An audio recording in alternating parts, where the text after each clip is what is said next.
Firman itu seperti benih. Shalom adik-adik, selamat pagi, tetap semangat belajar firman Tuhan. Mari kita berdoa. Tuhan Yesus yang baik, terima kasih Tuhan buat semua kebaikan-Mu. Sebentar kami mau belajar firman-Mu. Berikan kami pengertian. Dalam nama Tuhan Yesus, amin.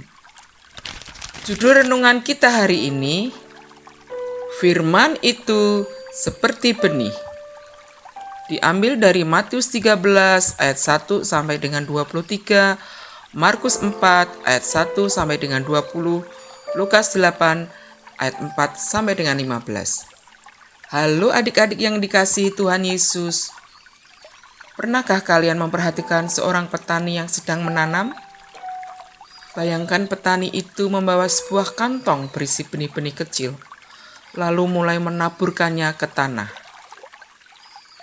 Hari ini kita akan belajar dari cerita Tuhan Yesus tentang perumpamaan seorang penabur yang terdapat dalam Matius 13, Markus 4, dan Lukas 8. Adik-adik, mari kita masuk ke dalam ceritanya. Benih itu adalah firman Tuhan. Bayangkan, tanganmu memegang sebuah benih kecil. Meskipun kecil, di dalam benih itu ada kehidupan yang luar biasa.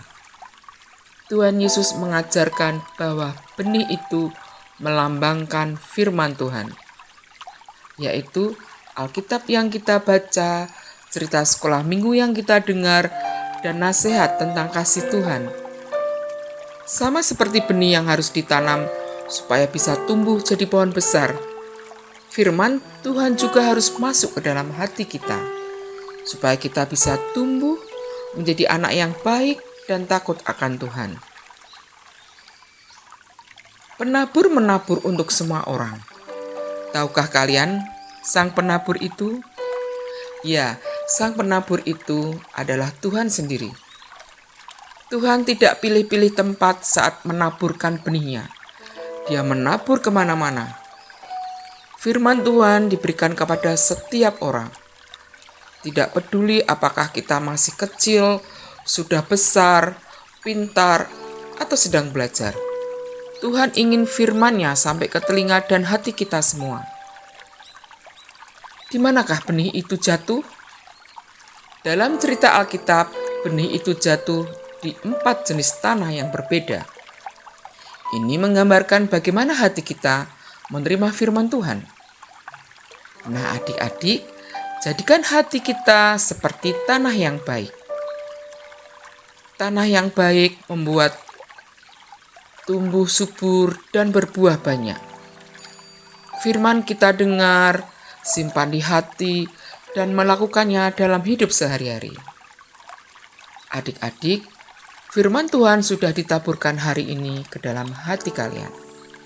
Tuhan tidak ingin benih itu hilang, diambil burung, atau mati karena duri-duri kemalasan atau duri kekerasan hati. Ingatlah, kamu adalah tanah milik Tuhan. Jadikan hatimu tanah yang baik. Caranya, dengan rajin berdoa, mendengar nasihat guru dan orang tua, serta menyayangi sesama. Mari kita berdoa supaya benih firman Tuhan yang kita terima hari ini tidak berlalu begitu saja, melainkan tumbuh menjadi buah kebaikan, kejujuran, dan kasih yang bisa dirasakan oleh orang-orang di sekitar kita. Tuhan Yesus memberkati. Mari kita berdoa. Tuhan Yesus yang baik, terima kasih untuk hari ini. Kami bersyukur karena Engkau adalah penabur yang sangat baik. Terima kasih untuk benih firman-Mu yang sudah ditaburkan di hati kami. Tuhan, tolong kami supaya kami tidak menjadi tanah yang keras atau tanah yang penuh semak duri. Lembutkan hati kami ya Tuhan, supaya kami menjadi tanah yang subur. Biarlah firman-Mu tumbuh di dalam hidup kami, sehingga kami bisa berbuah menjadi anak yang jujur, anak yang taat, dan anak yang penuh kasih. Dalam nama Tuhan Yesus, amin. Ayat hafalan kita diambil dari Mazmur 119 ayat 105. Firman-Mu itu pelita bagi kakiku dan terang bagi jalanku. Bacaan Alkitab harian kita, Lukas 23. Sampai jumpa, Tuhan Yesus memberkati. Dadah.